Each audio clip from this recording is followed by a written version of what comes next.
Teresa Weaver was book editor at the Atlanta Journal-Constitution from 1998 until very recently. And before that, she was there another 10 years previously, before becoming book editor. Now she's the book editor at Atlanta Magazine and a senior writer-editor for Habitat for Humanity International, and enjoying her new chapter very much. We've all read her. Many of us miss her column. I know I do. And here is Teresa Weaver. Oh, here she is. She's coming, but I forgot to say that Atlanta Forum Network is taping. It'll be a webcast.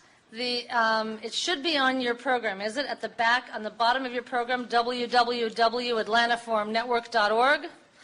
That means your mother in Peoria can watch this program in a couple of months. So, if you ask a question during the Q&A portion, you are thereby giving permission to appear on the webcast. Teresa Weaver.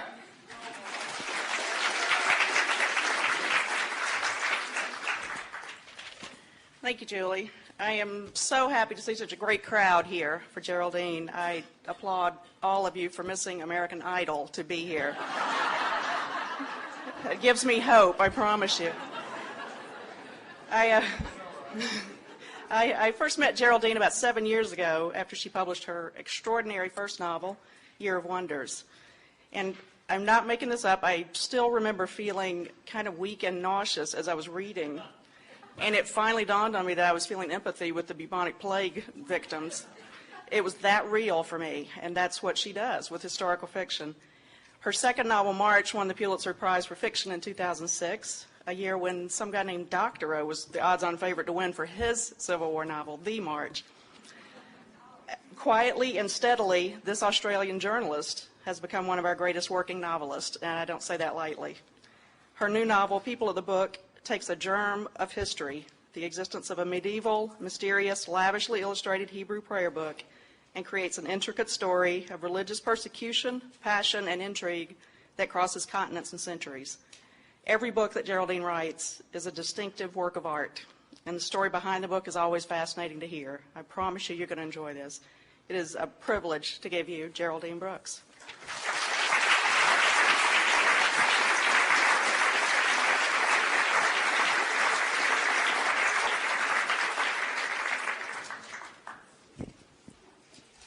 Well, good day, y'all.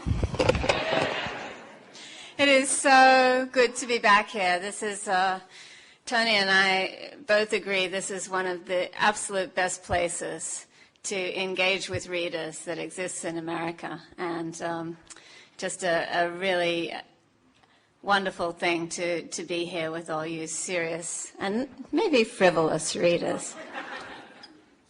I want to take you back in time with me when I was 9 years old, a little girl growing up in the suburbs of Sydney, Australia. And I had that wonderful experience, the first time a book completely carried me away. And this book was by the English children's author Enid Blyton, and it was called The Valley of Adventure. And it was that book that you can't put down. And you take it to school and you risk the wrath of your teacher by reading it under the desk. And then you bring it home and you defy your parents, in my case, possibly for the first time, by reading it under the covers when you've been instructed to go to sleep. And I love this book so much, I was delighted to read the title page and find out that it was number 3 in a series of 7 adventure books by Enid Blyton. And the library was very important in my family growing up, so I rushed to the library with these titles in hand, and they didn't have any of them, and I was dismayed. But as chance would have it, a few weeks later, there was an ad in the children's pages of the Sunday paper, and somebody was offering the entire series for sale. Well, we didn't have a lot of money when I was growing up, and the very modest asking price for these books seemed exorbitant to me. And I was a bit sheepish about even mentioning it. But I did mention it, and I learned something about my family that I hadn't known until then, which was that for my mum and dad, books were in a special class of thing, like food and school uniforms, that you somehow found the money for. So they bought me the books. And I remember how I felt the day they arrived. I was so excited. These were the most beautiful things I had ever owned. They're incredibly well looked after. They all had their beautifully illustrated dust jackets with plastic covers. And I lined these 7 books up on the floor of our dining room, and I started to feel weird, and I couldn't quite get my breath, and my heart was beating, and I felt flushed. And I'd never had this feeling before, and I didn't have a word for it. And it wasn't unpleasant exactly, but it was very strange. And I was 9 then, and I didn't have the same feeling again for 5 years. And when I did, it was in a completely different context.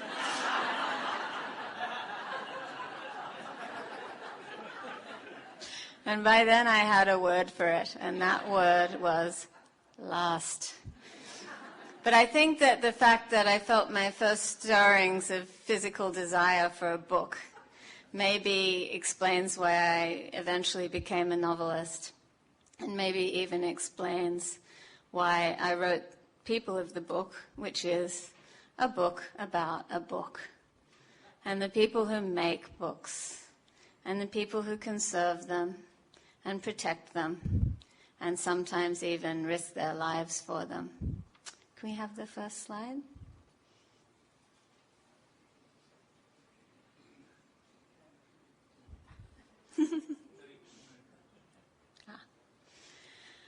That, I'm sorry to say, is a picture of a library, and it's the National Library of Bosnia, seen there in flames during the early days of the war on Sarajevo. And in a way, you could say that the idea for my novel came out of the ashes of the burning books of that building. Ideas for novels are strange and elusive things. And if there's an FAQ of the novelist profession, it's probably, where did you get your idea for the novel? And I always have liked Ernest Hemingway's answer to that question. Hemingway said, an idea for a book can be something that you're lucky enough to overhear, or it can be the wreck of your whole damn life. If any of you were here when I came to talk about March, you will know that the idea for that book was literally something I dug up. It was the Civil War belt buckle that was unearthed on the patio of our house in Virginia, and thinking of the young man that might have worn that buckle was the seed for the idea of my story of an idealist at war and what happens to ideals when they go to war. But I think that Hemingway would approve far more of how I got the idea for People of the Book, because it was something I overheard, and it was something I overheard in a bar. And it was something I overheard in a bar in a war zone. I was working as a journalist at the time. I was years away from knowing that I was going to become a novelist. I was covering the UN peacekeeping operations in Bosnia for the Wall Street Journal. And like all the journalists at that time, I was staying at the rather unfortunately in context named Holiday Inn, which was the only functioning hotel in Bosnia. Can we have the... And there it is, and you can see from that slide that when you checked in, you didn't want to be asking for a room on a high floor. You also didn't want a room with a view, because if you could see the beautiful mountains of Sarajevo, then the snipers on those mountains could see you, and that was not good. So everybody basically had their sleeping bags in the hall by the stairwell. But at the end of the day, the journalists gathered at the bar and discussed what they had been doing. Can we have the next?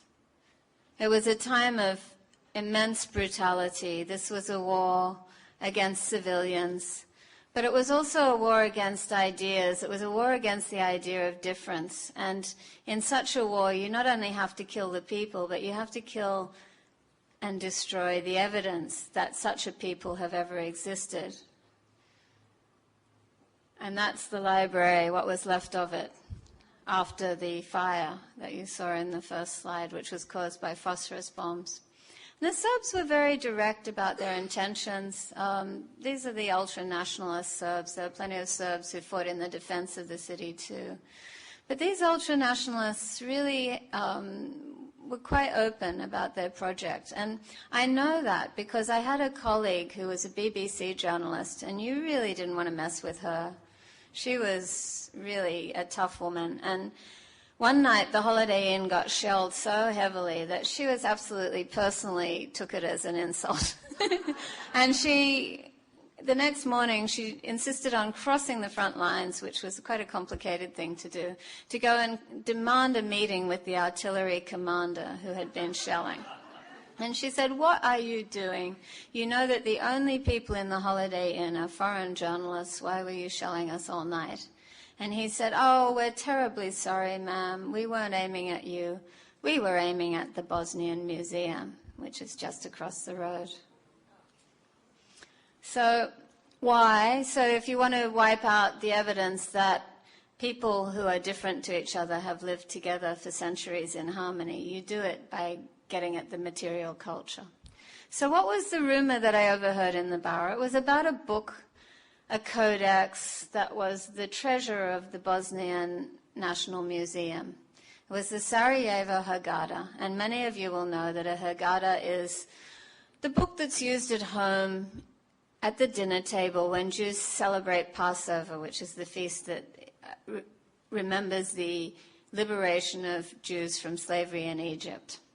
So this particular little Haggadah had been created in Spain sometime after 1350, at a time when Muslims, Christians, and Jews were living together in a period that became known as convivencia.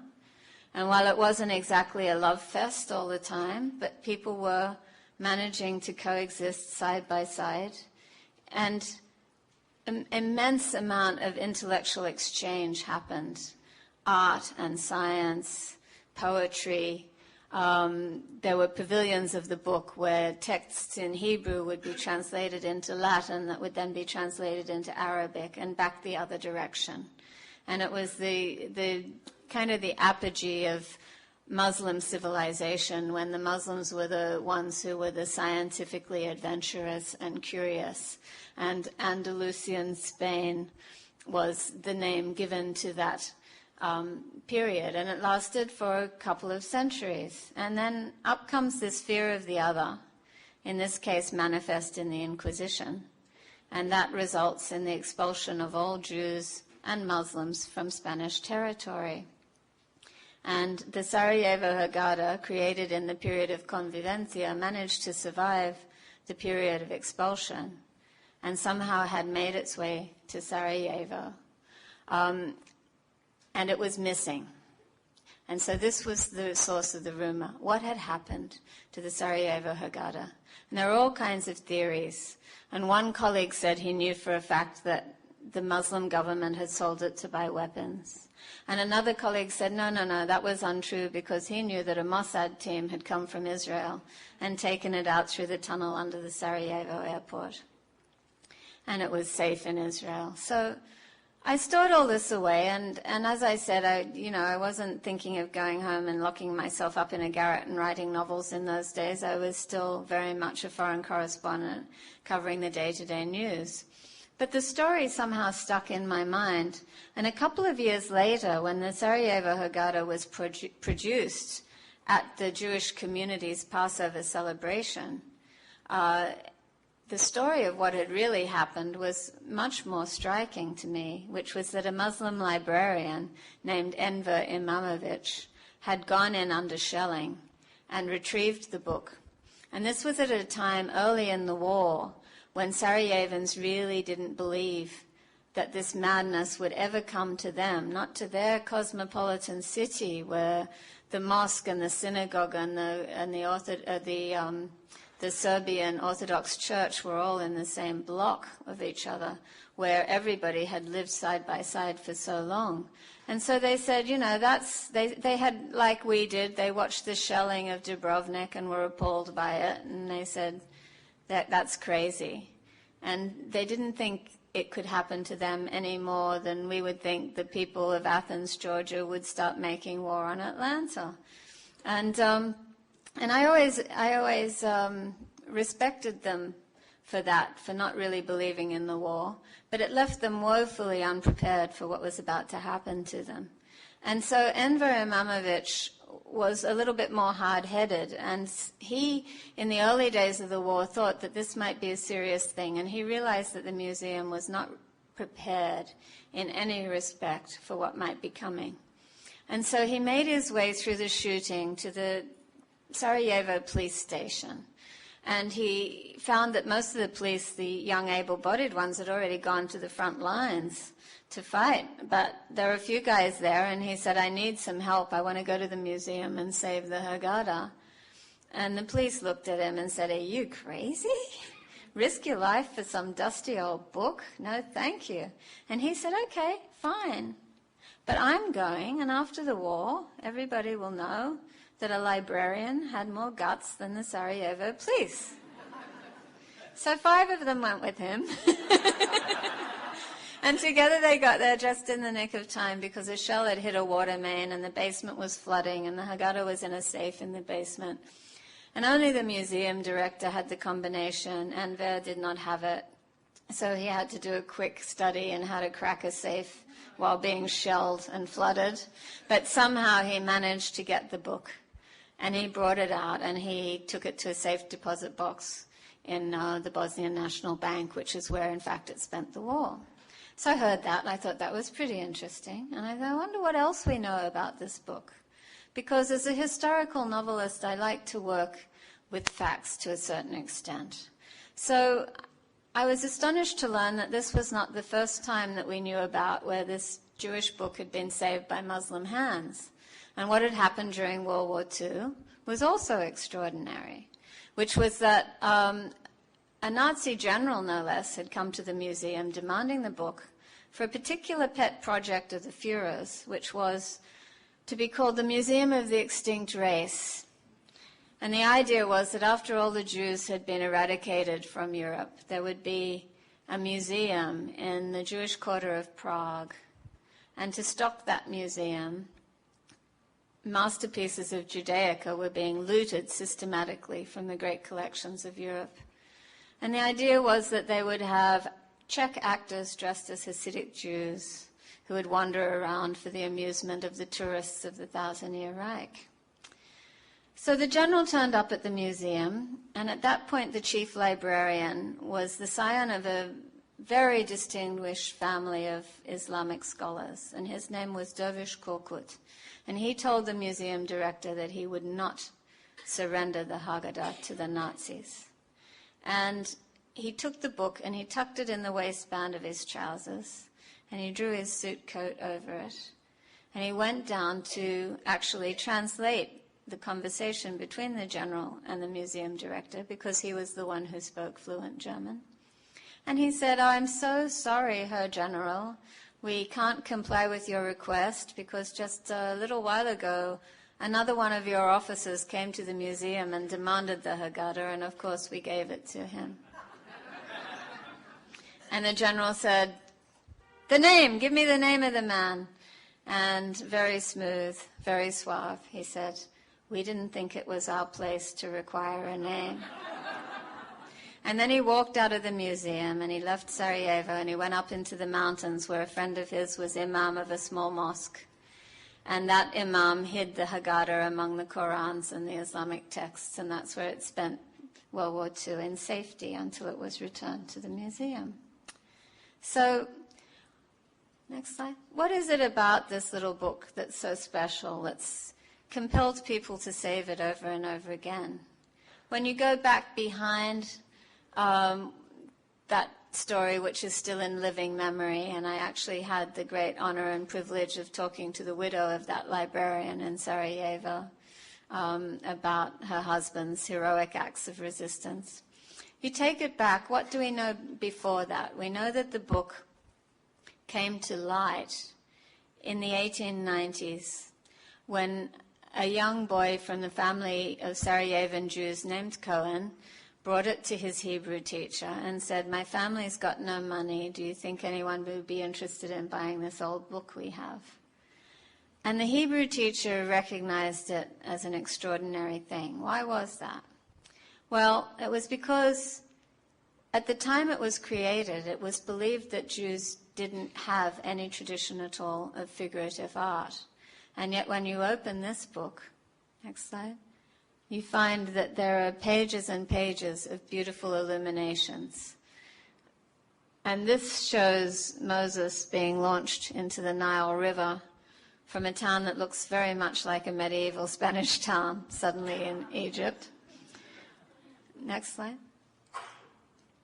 And this shows Moses demanding Pharaoh let his people go, Pharaoh looking oddly like a Spanish prince. And the one below is the plague of frogs coming out of a medieval Spanish warming oven. So why was this book unlike any other book of its generation illustrated? When the Hebrew teacher brought it to the authorities, at that time Bosnia was part of the Austro-Hungarian Empire. So it was immediately sent to the cultural capital and thriving hub of intellectual vigor of the day, Vienna, where it was immediately hailed as a masterpiece. And then, unfortunately, clumsily rebound, and the old binding, whatever was on it at that time, was discarded. So we have no idea how it was when it was received by the Vienna Museum. But it was returned to the Bosnian Museum. And at that time it was noted that on the flyleaf of the book was an inscription in Latin. It says, Rivisto per me, which means surveyed by me, and it was signed Giovanni Domenico Vistorini, 1609. Well, we know who Domenico Giovanni Vistorini was. He was a censor for the Pope's Inquisition stationed in Venice in 1609. And so at that time, the book came into his hands, and he held the power to destroy it or save it. And he chose to save it. He found nothing heretical against the church. And that's interesting because one of the things that is very interesting about this book that may have been created as early as 1350 was that the creation sequence that shows the separation of light from dark and then land from water and then the creation of animals and plants and the greater and the lesser light show the earth as round. And also, if you look closely at the way the sun is shown in relation to the earth, it could even be promulgating the heliocentric heresy that the earth rotates around the sun. So there were reasons why it could have been considered heretical, but Vistorini chose to save it. And then when it was back in Spain, the facts become non-existent. We can only tell from the illustrations when it might have been created because of the style of dress that people are wearing at the time, but we really don't know who was the illuminator. Who was the sofer or Jewish scribe who wrote the text? So that's where the facts run out and the fiction kicks in. My friend, the late novelist William Styron, said that the historical novelist works best when fed on short rations. And when I was thinking about writing this book, I was very glad that the rations got very short the further back you get, because there is the room for the imagination to work. But that's where luck also plays a part. Next slide. Because just as I was thinking seriously about writing this book, I found out that the United Nations intended to fund conservation work on the actual codex. And because I'd worked as Middle East correspondent for the Wall Street Journal for a few years, I had some nice contacts at the UN, and one of them had risen to be Kofi Annan's assistant. So I made a few calls to him, and he very kindly facilitated me being in the room while the book was being worked on. And it was very hard to actually see this manuscript. It had been locked in safes for most of the last century. So It was a wonderful privilege to sit at the elbow of Andrea Pataki, who is the actual conservator who was charged with working on the book. And we were in a very crowded room with lots and lots of security, bank security and Bosnian police and UN peacekeepers. I don't think Andrea has ever worked with so many armed men looking over her shoulder. But while I was watching her work, I got the idea about how to tell this story, and I realized that I would connect 500 or 600 years of history and 4 or 5 different cultures by using the device of a book conservator in the near present who's called in to evaluate the manuscript. And as I watched Andrea work, I noticed how thrilled she was if she found even a speck of dust in the binding, and she would retrieve it carefully with tweezers and set it aside because chemical analysis of that thing, whatever it was, might have information about where the book had been. And so my fictional conservator is much luckier than Andrea actually was because she finds all kinds of things. She finds a white hair and a fragment of insect wing. She finds wine stains and salt residues. And each of these little traces of use take her back on a journey in time. And we get to go and find out how those artifacts wound up in the binding. Next slide. This is where the Haggadah is today, which is in the safe space that the UN designed and paid for it in the Bosnian Museum. And behind it on the wall are Serbian Orthodox icons and Islamic manuscripts from the history of Bosnia that show the combined roots of the culture that came together. So the book bears at this point a very heavy burden of being a symbol of the survival of the multi-ethnic ideal at the time it was created and what Sarajevo really stands for and is trying to work its way back towards. But for me as a novelist, the mysteries were the thing. And there are so many mysteries in this book. This slide shows one of my favorite illuminations from the Codex. And it's the scene of a Spanish Passover Seder. It's obviously quite an affluent Spanish Jewish family. And the foods on the table would be recognizable to anyone who's been to a Seder recently. There's the lamb shank that symbolizes the blood that marked the door so that the angel of death passed over the Jewish homes. And there's matzah.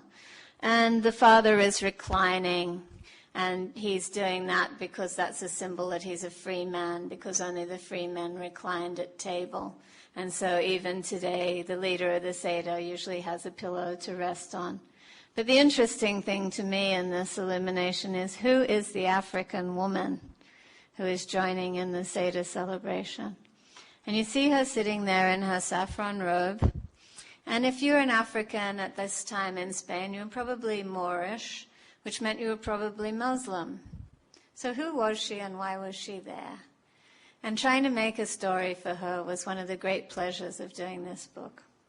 So when I set out to write historical fiction, the key thing for me is finding the voices. And I knew this book would have many voices, but I needed the voice that would bind it all together, and that was going to be the voice of the conservator. And at first I thought that I would make her a Sarajevan woman because Sarajevans have a very distinctive voice, and it's a mixture, a rich stew of different things that their history has provided, which is a kind of a Slavic Russian soulfulness that's overlaid with a kind of Ottoman, polite, very decorative way of speaking, but it's combined with a kind of a hard-edged cynicism that came with dealing for so long under a communist government. And there's also a mordant wit and bags of courage. And when I was meeting Sarajevans, a lot of sadness. And I just found that as I was trying to write this voice for my Sarajevan conservator, I wasn't getting it. I couldn't pull it off. She didn't sound Sarajevan to me. And so I ended up throwing out about 50 pages in this woman's voice. And I'm sitting there and I'm thinking about some advice that I got from a friend of mine who's a historical novelist named Jim Crace. And Jim Crace wrote a book called Quarantine, which is set in biblical Israel. And to get his authenticity, he went for a camping trip in the Judean desert with a Bedouin guide.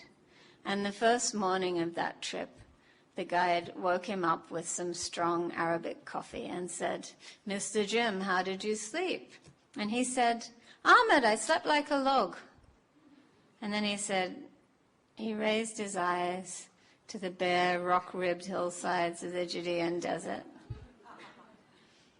No logs. So he turned to his guide and said, "Ahmed, how did you sleep?" And Ahmed said, "Mr. Jim, I slept like a dead donkey." And so ever since Jim Crace told me that story, I've always thought that your business as a historical novelist is the business of turning logs into dead donkeys. So I thought, where are the dead donkeys for my conservator? I'm thinking, what voice can I hear in my head? What voice can I hear in my head? Geez, Struth. Too bloody right. It'd be Australian, wouldn't it? And so I decided to make my conservator an Australian, and in came Hannah Heath. And she's a kind of stroppy, caustic loner who likes books a lot more than she likes people, or at least that's what she thinks about herself.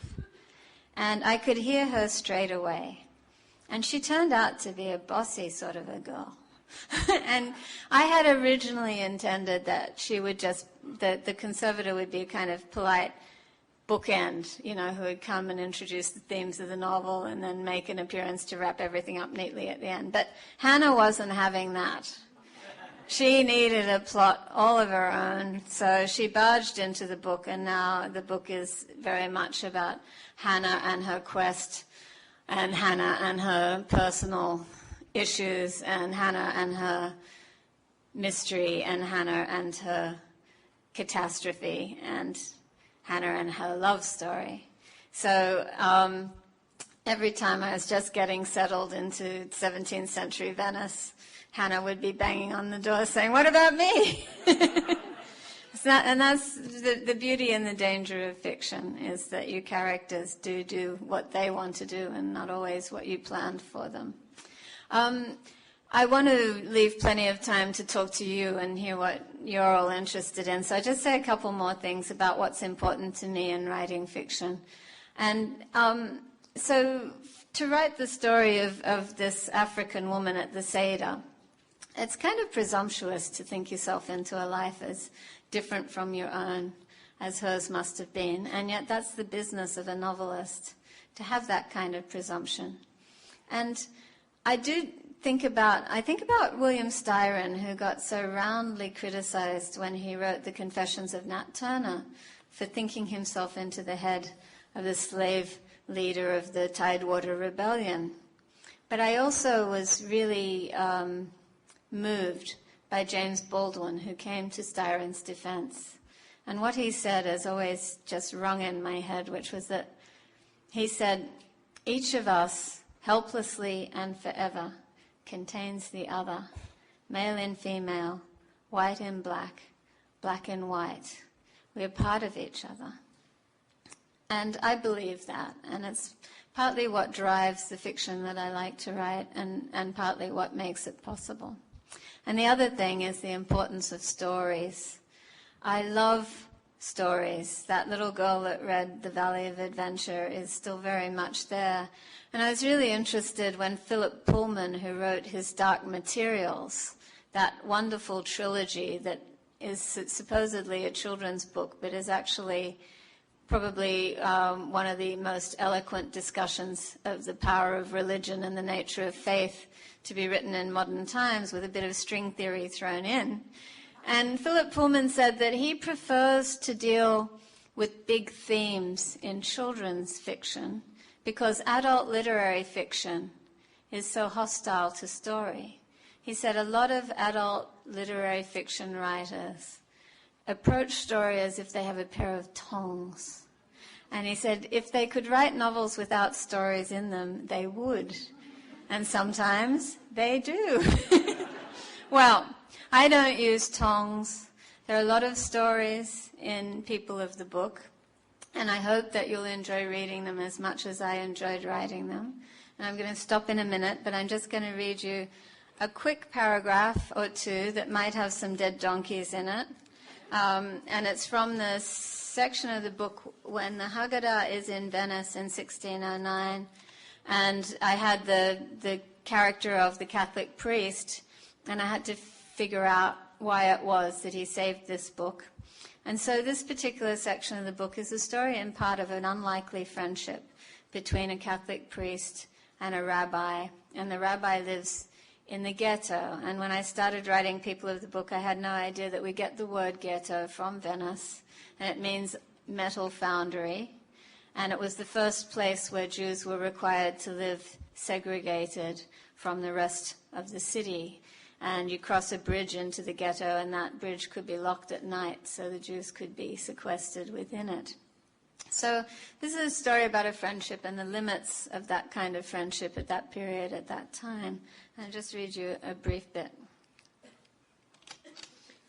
My priest is thinking about having to destroy a Hebrew book, and he's thinking about his friend, the rabbi, Judah Areya. As if his thoughts had conjured him up out of the stones, Vistorini saw the scarlet hat of the rabbi, Judah Areya, making a furtive way through the crowd in front of him on the Fretzeria, where the arrow makers crafted their wares. He was walking with the stooped, head-down posture he always affected when outside the ghetto. Vistorini raised a hand to hail the man, but hesitated. He watched the rabbi for a moment, considering him. How many small humiliations had it taken to bow him over into that cringing stoop? The abusive pranks of loutish boys, the jeers and spittle of the ignorant. If only the stiff-necked fellow would embrace the truth of Christ, he could end all such abasements. Judah Areya, the rabbi's head came up like a deer expecting one of the craftsman's arrows. But when he saw Vistorini, his wary expression eased into a smile of real pleasure. Domenico, it has been too long, Father, since I've seen you in my synagogue. Ah, Rabbi, a man can take only so many reminders of his own shortcomings. One may wish to learn from you and yet at the same time feel humiliated by your eloquence. Father, you mock me. No need for false modesty with me, Judah. The rabbi was so famous for his silver-tongued biblical exegesis that he preached at 4 different synagogues on the Jewish Sabbath, and many Christians, including friars, priests, and noblemen, entered the ghetto just to hear him. The Bishop of Padua, whom I brought to hear you last, agreed that he had never had the Book of Job so well explicated, Vistorini said. He did not add that he had heard the bishop preach on the same text some weeks later in the Padua Cathedral, and had thought the bishop's sermon nothing more than flour already ground between the millstones of the rabbi's intellect. A man's thoughts and the ability to express them come to him from God, and if my words find favor, may it be to his honor. Vistorini suppressed a sneer. Could the rabbi really believe such unctuous platitudes? Areya noticed Vistorini's displeased expression and changed his tone. As to secrets, Father, I have but one. If the congregation expects a sermon of 40 minutes length, then give them one of 30 minutes. If they expect 30, then give them 20. In all my years as rabbi, I have never once had a soul complain to me that a sermon was too short. So I'll take the rabbi's advice and stop there, but I would be very happy to take your questions, comments, or abuse. Thank you.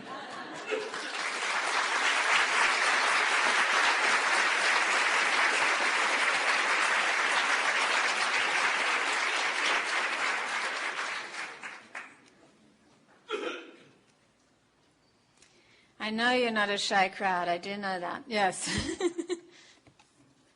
of all, thank you. I'm from Sarajevo, and thank you very much for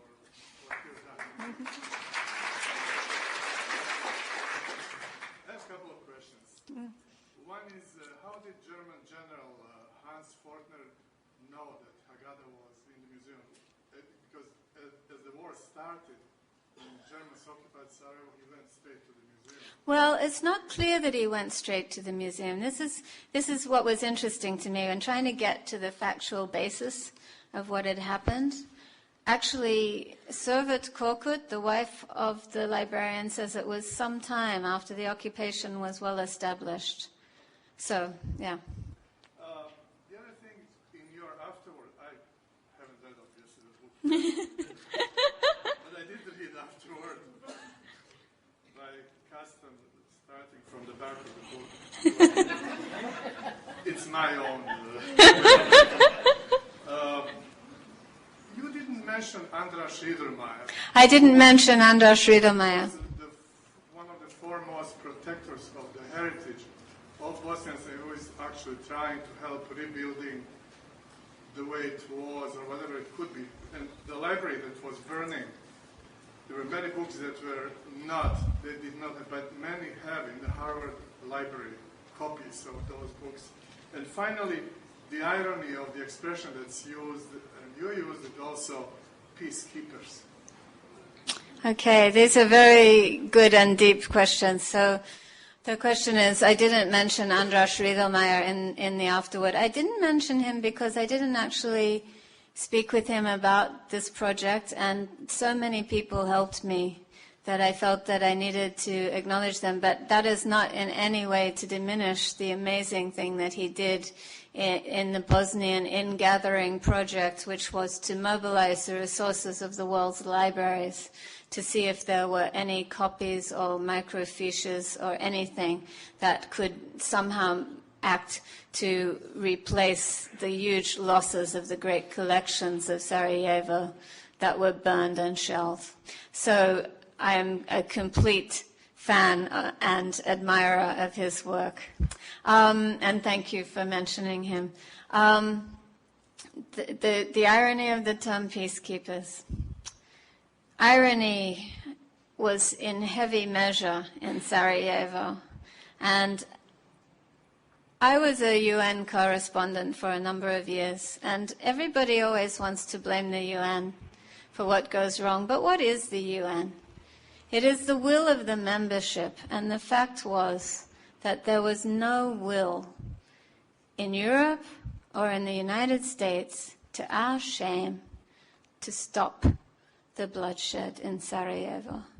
And we sat back and we let it happen, and we sent a bunch of soldiers from the UN with blue berets in there with an untenable mission, which was to secure humanitarian supplies to people who were being murdered. And so they could secure the humanitarian supplies. They could not. They were not supposed to engage the combatants. So they could bring food to somebody, but they couldn't stop those people being killed by snipers or mortars. It was a ridiculous mission, but that was the mission that the UN was given. So there's plenty of blame to go around, and I think that we all need to look at what we mean when we say the UN is a failure, because if the UN is a failure, it means that we, the member nations, have failed.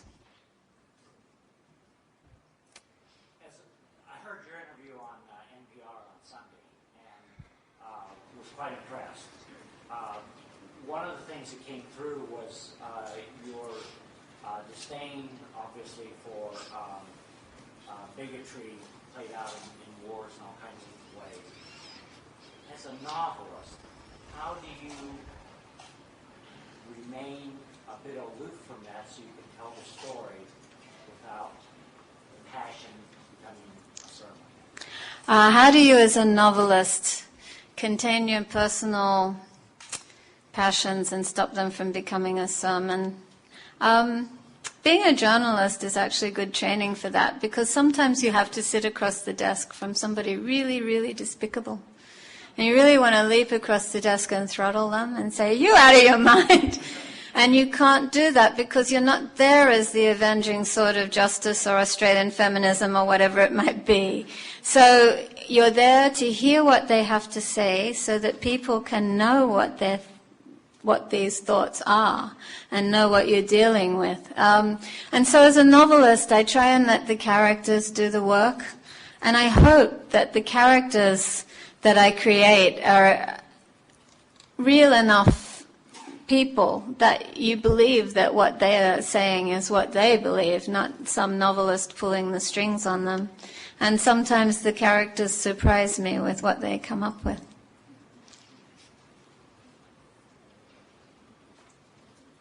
Yes? You're a historical writer. At what point did you stop researching and start writing? Well, I start writing first, and then I start researching. So I make the plot tell me what I need to know. And I was very lucky because before I started writing my first historical novel, I had the great pleasure of meeting Charles Frazier. And he told me something that I took to heart, which is why it took him so long to write Cold Mountain. In part was because he just loves being in libraries. And he can sit there all day and take endless notes, and he'd been doing this for about 11 years when his wife, who is a much more hard-headed soul, I think, than he is, told him that she was instituting a new rule for him. And that was that he was only allowed to go to the library on those days when he had identified 3 distinct things that he needed to know. And once he'd found those things, he was obliged to come home and start writing. So I've done it that way from the beginning, which is, first I do a little bit of research to find out what the voice is going to be. And then the voice tells me who the character is. And who that person is will tell me what she's likely to do. And what she does drives the plot, and then the plot tells me what I need to know. So in this case, I had a few stepping stones. I knew I had to know what was going on in Venice in 1609. And at that point, it's amazing what I didn't know when I started this book. Everything from the molecular structure of parchment to the fact that Persian miniaturists preferred to make their brushes out of the hair from underneath the chin of a white Persian cat. But all of these research details were found in the pursuit of the story. So the story comes first, and the research fits in like that. Yeah. Do you do all of your own research, or do you ever use other research? Do I ever use other researchers? The one time that I've used other researchers was when I needed access to documents that hadn't been translated. So I used a researcher in this book for the first time. I thought that I was going to write the World War II stuff around the Yugoslavian war crimes trials after World War II, and so I had a researcher looking into that. But generally, you have to do it yourself because it's only you who really knows when you see something that is going to spark, more story. Two questions, quickly. The first one, did you take all the photographs you saw on those slides? And secondly, how do you feel being compared to or being called the next Da Vinci Code? I didn't take any of those pictures on the slides. I never traveled with a camera because my first foreign postings were in the Middle East, and cameras just trouble there. So and also I was working for the Wall Street Journal, which in those days didn't use photographs. So I was able to travel unencumbered in that way. And how do I feel being mentioned in the same breath with Da Vinci Code? I feel I want those readers.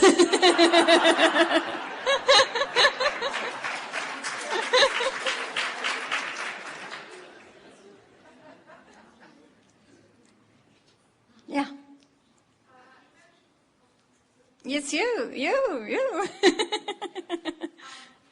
admirer of several of the other books that you've written, and I'm just wondering with this Passover Haggadah from Spain, do you think in the whole world that's the only one that has survived that era, that everything else was destroyed or burned, or do you think more of them are going to surface, which will give you more information?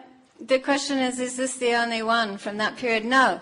There are others, and there's one in the Jewish Theological Seminary in New York, And it's very interesting, and it's not finished.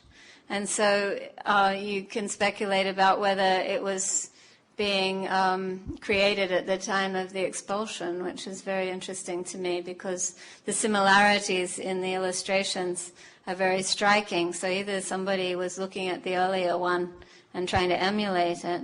But I think there were probably many, many of these. But the tragedy of the expulsion was that there was also a huge campaign against Hebrew books at that time. And there is such moving testimony about Jewish families who were separated from their books and saw them destroyed and defaced.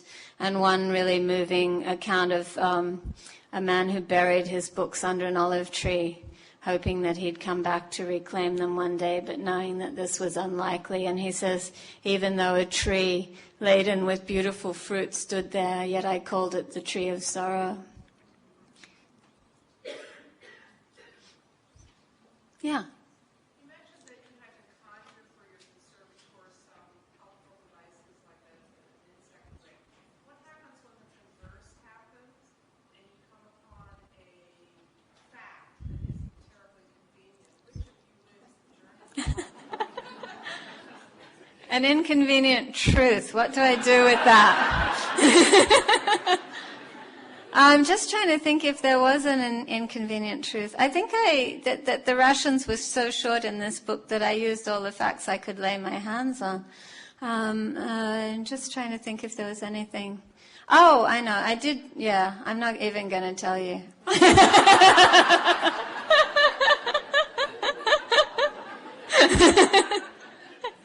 I feel like I've come very clean in the afterword, that I've told where I've departed from the historical record and where I've got my stuff. So I think that's important, and it's something that I really like it when historical novelists do that for me as a reader.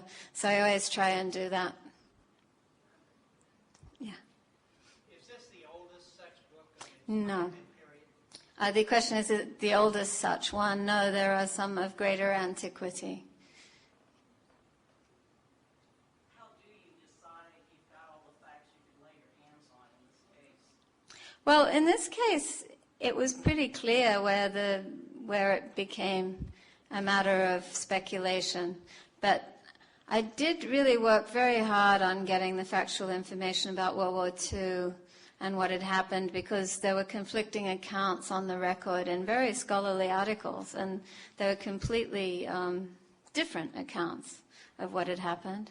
And so I started by going to Sarajevo and talking to all the experts, and then I came back and I found out that there was actually a niece of the librarian Dervish Korkut was working at the Foreign Service Institute teaching the Bosnian language to American diplomats to prepare them for their foreign posting. And she kindly agreed to see me, and she brought a lot of family documents with her, and she was translating them for me. And then she looked up at me in the middle of our chat, and she said, you know, if you really want to know what happened during the Second World War, you should ask his wife. And I was astonished, because Dervish Korkut was in his 50s. When he saved the Haggadah from the Nazis, and I had no idea that his widow would still be alive. And so my ticket back to Sarajevo was booked before I left the Foreign Service Institute. And I went and saw her and found the vibrant, courageous 81-year-old woman living on her own in an apartment in Sarajevo. And together we were able to piece a lot of the story, things that people had written that were incorrect, and get close to the truth of it. Have you seen all of the illuminations? I guess I got a little bit lost there. Yeah, I saw the whole book. I saw it taken apart and put back together. I got to spend the better part of a week with it. It was wonderful, yeah. So it starts with the creation of the world, and it goes through to the liberation of the Jews from Egypt, and it's got all kinds of fabulous little Spanishified biblical stories. In the New York, in your New York arms, you mentioned a young woman who studied. I just wondered if she figured in the novel. Okay, so I had what sometimes happens when you write fiction is that you have truth that's too good to use, in a way, because if you put that in fiction, nobody would believe it, and also the story is so profound that you don't want to do a novelist's work on it. And so when I went to see Servet Korkut, the widow of the librarian, she was very polite while we were talking about the Haggadah, but it really wasn't that interesting to her. And I couldn't figure out why that was until we'd been sitting with each other for several hours. And then finally she said, you know, the thing that really counts in our family, the thing that we're really proud of, is the rescue of Mira Papo. And this family took in a young Jewish woman, a 19-year-old, and kept her safe and hidden at a time when the Jews were being deported. And Mira Papo's story then unfolded for the rest of the afternoon. And it turned out that this young Jewish girl who'd been one of Tito's partisans before she'd had her unit disbanded, and she made her way back to Sarajevo and took shelter in the librarian's house. After the war, anyone who'd been with the partisans was very well placed in Tito's new regime. And so she had a good position. And unlike the librarian, who was just as outspoken against communism as he had been against fascism, and he soon got into trouble with the new regime. They didn't like him because he was too religious, and he was just, you know, outspoken, generally speaking, and loved the truth and had made lists of various war crimes that had happened during the war, and this at a time when Tito was hoping to paper over most of that. So they stitched him up. They accused him of being a Nazi collaborator, which clearly was not the truth, but at that time that was a charge that came with the death penalty. And so Servet Korkut, who had 2 babies at that stage, was very distressed. And she ran into Mira Papo, the girl that she had sheltered in the street, and begged her to come and testify that her husband had really been a member of the resistance, far from a collaborator. And Mira said she would, but she didn't show up at the trial. And that was because her fiancé, who was an army officer, said, "Are you crazy? If you go and appear in what's clearly a politically motivated trial, it could mean, you know, the end of us." Yeah. And one more. I was wondering if you wrote about that first Seder after the war in 1996, when people, where was it? Was it at La Benevolencia? By the way, La Benevolencia is a Jewish community center in Sarajevo, where they, during the war, they were getting help from different sources, and nobody wanted to upset people who were neutral in a way, because they were neither Christians nor Muslims. They were allowed to leave Sarajevo, go to Israel or whatever, but there were also those who were sending help, and they managed to cook meals for about 200 or 300 people a day. They were non-Jews that were fed there. Same with medicines. So yeah, I mentioned the Seder where the Haggadah was brought out, but my characters aren't there for that. She hears about the Haggadah after that. But it is true that the Jewish community was able to act in a unique way because they weren't perceived as the enemy by either side for once. And so they brought the mail, they ran a radio station, which was for some time the only way people in the city could communicate with the outside world. And they brought food convoys through the lines, and they were able to pass through all those different lines. And actually, the leader of the Jewish community, Jakob Finci, told me that even for him it was very nerve-wracking because you come up to a checkpoint, and this is a war where nobody looks very different to anybody else. And so you don't know if it's a Croatian checkpoint or a Serbian checkpoint, and you don't know which ID to bring out, and you don't want to make a mistake. So, thank you very much.